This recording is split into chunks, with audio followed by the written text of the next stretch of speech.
அஸ்ஸலாமு அலைக்கும். Welcome back to my channel. இது என்னடா இது அப்படின்னு பார்க்குறீங்களா?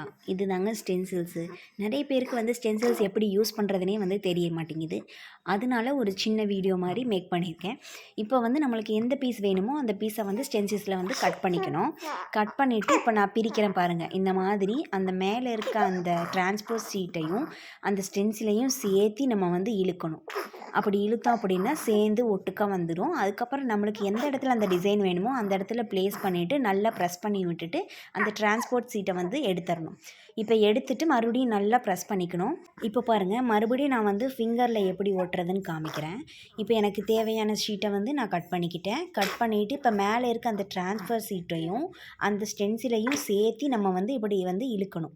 இப்படி இழுத்தோம் அப்படின்னா அந்த மேலே இருக்க டிரான்ஸ்ஃபர் சீட்டை வந்து அந்த ஸ்டென்சில் வந்து ஒட்டிக்கும். மறுபடியும் நம்மளுக்கு எந்த இடத்துல வேணுமோ அந்த இடத்துல ப்ளேஸ் பண்ணிவிட்டு நல்லா ப்ரெஷ் பண்ணிவிட்டு மேலே இருக்க டிரான்ஸ்ஃபர் சீட்டை வந்து எடுத்து விட்டுறணும். இப்போ பார்த்தீங்களா, நம்மளுடைய டிப் பாக்ஸ் எடுத்து அதை ஓப்பன் பண்ணி அதில் இருக்க ஹென்னாவை வந்து நம்ம இது மேலே அப்ளை பண்ணிக்கணும். டிப் பாக்ஸ் மட்டும்தான் அப்ளை பண்ணணுமாங்கிறது கிடையாது. நீங்கள் கடையில் வாங்குகிற கோன்ஸும் கூட இதில் அப்ளை பண்ணிக்கலாம்.